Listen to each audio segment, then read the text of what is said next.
প্রতিনিয়ত আমরা একইভাবে মাংস রান্না খেতে খেতে একটু বোর হয়ে পড়েছি, তাই না? তো চলো আজকে একটু নতুনভাবে মাংসটা রান্না করা যাক। আজকের মেন রেসিপি হচ্ছে মহারানি চিকেন। এর জন্য লাগছে মাংস। মেন যেটা ইনগ্রিডিয়েন্টস সেটা হচ্ছে মাংসটা আমি ভালোভাবে ধুয়ে পরিষ্কার করে নিয়েছি, তোমরা দেখতেই পাচ্ছ। এর সাথে আমি নিয়েছি টক দই, 1 কাপের মতো আমি টক দই ইউজ করেছি এখানে। এর সাথে আমি নিয়েছি রসুন আর আদা বাটা, আমি কিন্তু একসাথে বেটে নিয়েছি। এর সাথে আমি দিয়ে দেবো কাসৌরি মেথি। কাসৌরি মেথি কিন্তু এই রান্নার মূল উপকরণ। কাসৌরি মেথির একটা ফ্লেভার কিন্তু এই রান্নাতে খুবই গুরুত্বপূর্ণ। এর সাথে দিতে হবে স্বাদ মতো নুন। ভালোভাবে এটা ম্যারিনেট করে রাখবো। ম্যারিনেট আমরা যতক্ষণ সময় ধরে করে রাখবো ততক্ষণই কিন্তু মাংসটা আরও স্বাদ বাড়বে। আমার কাছে সময় বেশি ছিল না, তাই আমি আধ ঘন্টার মতো ম্যারিনেটে বসিয়েছিলাম। তোমাদের কাছে সময় থাকে তোমরা 2 ঘন্টা 3 ঘন্টাও ম্যারিনেট করে রাখতে পারো। কড়াইটা আমাদের গরম হয়ে গেছে, এবার আমি সর্ষের তেল দিয়ে দিচ্ছি। হ্যাঁ, একটা কথা বন্ধুরা, তোমরা চাইলে কিন্তু এখানে সাদা তেলও ইউজ করতে পারো, বা কেউ চাই যদি চাও যে তারা ঘি ইউজ করবে তো কিন্তু সেটা ইউজ করতে পারো। এবার আমি দিয়ে দিচ্ছি কুচি করে রাখা পেঁয়াজটাকে আমি হালকা লালভাবে ভেজে নেব। তোমরা দেখতেই পাচ্ছ পেঁয়াজটা হালকা ব্রাউনভাবে ভাজা হয়ে গেছে। এবার আমি দিয়ে দিচ্ছি ওর মধ্যে লঙ্কা আর রসুন। রসুনটা কিন্তু আমি একই সাথে ভেজেছিলাম, তাই জন্য বোঝা যাচ্ছে না কোনটা রসুন। মশলাটা কিন্তু একটু ধৈর্য দিয়ে ভাজতে হবে। মশলাটা যতটা ভালোভাবে ভাজা হবে ততই কিন্তু রেসিপির স্বাদটা আরও বেশি সুস্বাদু হবে। মশলাটা হালকা ভাজা হয়ে গেলে তার মধ্যে আমরা দিয়ে দেবো গোটা গোটা পেঁয়াজ।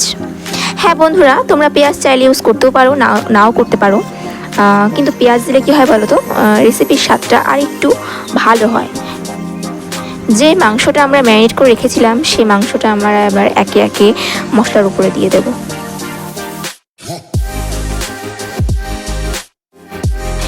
এবার কিন্তু মাংসটা আমি নেড়ে চেড়ে নিচ্ছি ভালোভাবে, মাংসটা ভালোভাবে কষিয়ে নেব।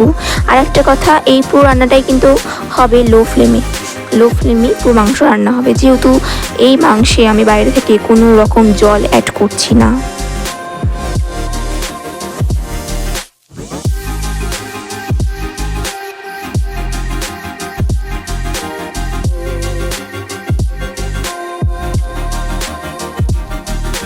তোমরা দেখতেই পাচ্ছ মাংস থেকে অনেকটাই জল বেরিয়েছে। এই জলে কিন্তু ওটা মাংসটা রান্না হবে। এবার আমি 20 মিনিটের জন্য মাংসটাকে ঢাকা দিয়ে দেবো, যাতে এই জলেই মাংসটা ভালোভাবে সেদ্ধ হয়ে যায়। 20 মিনিটের মতন হয়ে গেছে, এবার ঢাকনাটা আমি খুলে নিচ্ছি। বন্ধুরা তোমরা দেখতেই পাচ্ছ মাংসটা কতটা ভালোভাবে সেদ্ধ হয়ে গেছে।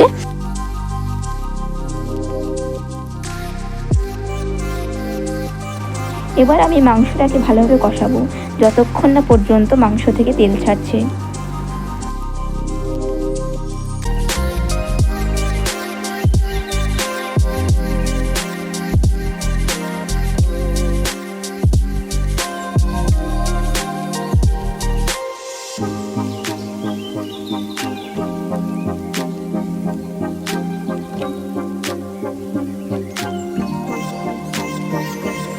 এবার তোমরা দেখতেই পাচ্ছ মাংসটা কষানো হয়ে গেছে, মাংস থেকে তেলও ছেড়ে দিয়েছে।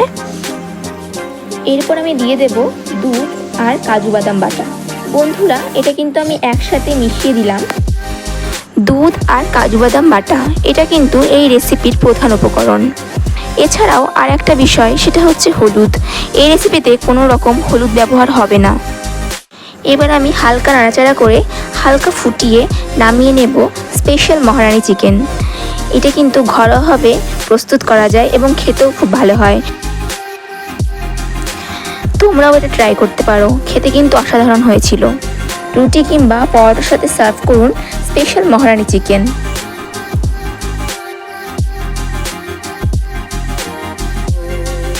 আপনাদের যদি আমার এই রেসিপিটা ভালো লেগে থাকে তাহলে অবশ্যই একটা লাইক করে দেবেন, আর কমেন্টে কিন্তু জানাতে ভুলবেন না যে কেমন লেগেছে।